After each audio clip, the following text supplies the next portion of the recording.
Tom Holland has argued all through Dominion that Western culture is the creation of Jesus Christ and still dominated by him. As one of Holland's colleagues has said, quote, "It is the air we breathe," end quote. In the last two chapters of the book, Holland completes his argument. He entitles Chapter 20, Love, AD 1967, Abbey Road. Holland begins this chapter with the most interesting defense of the power of Christianity. As evidence, he cites the Beatles. The Beatles are the most popular rock band of all time. In 1967, they performed before a worldwide audience of 350 million and released their latest single. It was almost an anthem. Its chorus, repeated over and over, was "All you need is love." It was a prescription with which neither Aquinas, nor Augustine, nor St. Paul would have disagreed.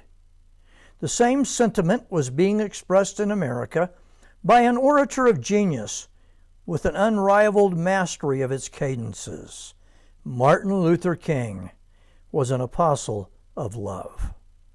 The Beatles did not take their message of love from the Bible as King did.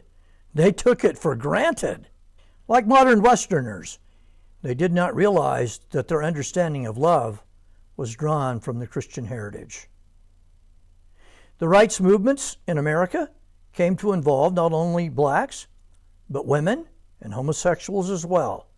But these movements all drank from the same well. All human beings possessed an equal dignity. A Roman would have laughed at such nonsense. Nietzsche had nothing but contempt for it, but at least he understood its origin, the Bible.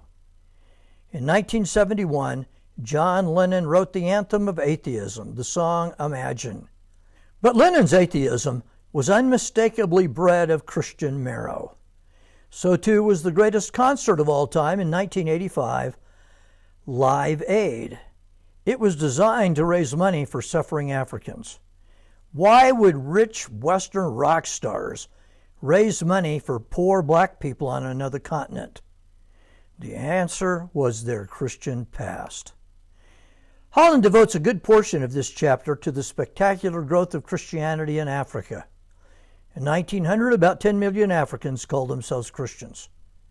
By 1984, the number was 250 million, and I may add, today it approaches 700 million. The Christian gospel was attractive to this gigantic number of Africans and was the major factor in the undoing of apartheid. Quote, "It was Christianity that had provided the colonized and the enslaved with their surest voice. The paradox was profound.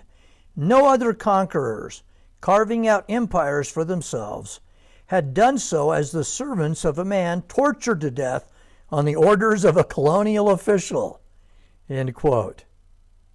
The last section of this chapter is devoted to 9/11 and its aftermath.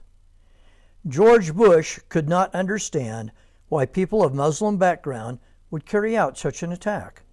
Bush, like most Westerners, thought his values were the values of countless million Muslims. Bush's policies were met by anti-war and anti-colonial protests. But the protesters overlooked an important fact. Their objections to imperial policies came not from the colonized, but the colonizers. Opposition to empire came out of a long tradition of the Christian understanding of politics. Bush would never understand a man like Abu Musab al-Zarqawi. Al-Zarqawi saw the world through a different non-Western lens. The UN had declared that all human beings had natural rights, but al-Zarqawi rejected this obviously Christian formulation. Humans had no natural rights, and there was no natural law. The idea that there should be equality between men and women, Muslim and non-Muslim, had no place in Islam.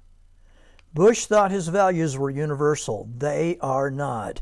They are Christian, and Western culture has been completely infiltrated and dominated by those values. They have dominion over Western thought. Holland entitles his last chapter, chapter 21, Woke, AD 2015. Facing the Syrian refugee crisis, Angela Merkel, Chancellor of Germany, made the decision to abandon any lingering sense of the European continent as Christendom and open it up to the wretched of the earth.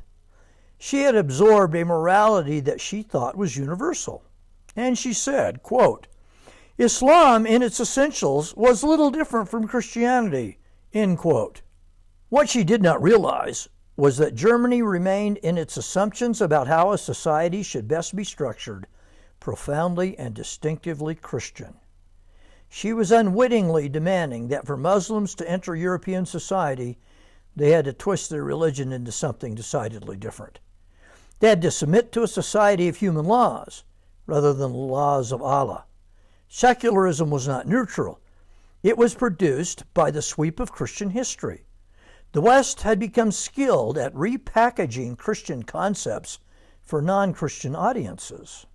The publishers and staff of the French satirical magazine, Charlie Hebdo, learned this the hard way. After satirizing Muhammad the same way they had been satirizing Christianity for years, Muslim gunmen broke into their headquarters and killed 9 of them. They could not understand it. Didn't they buy the secular conceit that all religions are the same? To imagine that secular values were timeless was the surest evidence of how Christian they were. Holland then turns to Hollywood and the belief that there should be no restraints on human appetites. Drugs, sex, and violence were packaged as entertainment. But then Hollywood learned what the Greeks and Romans had known all along. Sexual license is only the province of powerful men. Everyone else is a victim. Enter Harvey Weinstein. The Me Too movement was built on a solidly Christian assumption. Even men's appetites were to be restrained. Margaret Atwood's novel, A Handmaid's Tale, told of a dystopian future of women enslaved and abortion denied. Though the feminists repudiated the Christian faith, their arguments for male restraint were from the very womb of Christianity itself. America's culture wars were less a war against Christianity than a civil war among Christian factions. Holland writes, quote, Christianity, it seemed, had no need of actual Christians for its assumptions to still flourish. Like dust particles so fine as to be invisible to the naked eye, Christian morals and presumptions were breathed in equally by everyone, believers, atheists, and those who never paused to so much as think about religion. End quote. Holland ends his book with a section that is poignantly personal. He speaks affectionately of his godmother, Deborah Gillingham, and her determination to raise him in all things Christian. Holland admits that his book is about the lofty peaks of history, the rise and fall of civilization, popes and theologians, revolutions and reformations. But, quote, the story of how Christianity had transformed the world would never have happened without people like my Auntie Deb, end quote. She provided him with a model of what an individual Christian looked like, and Holland recognized the immense power of such people. Quote, it was always in the home that children were likeliest to absorb that which has come to be taken so much for granted that it seems like human nature. The Christian Revolution was wrought above all at the knees of women, end quote.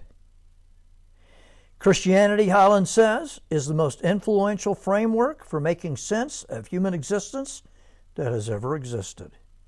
Even the modern myth of atheistic humanism is entirely a product of the Christian past and shot through and through with Christian assumptions. Quote, to be a Christian is to believe that God became man and suffered a death as terrible as any mortal has ever suffered.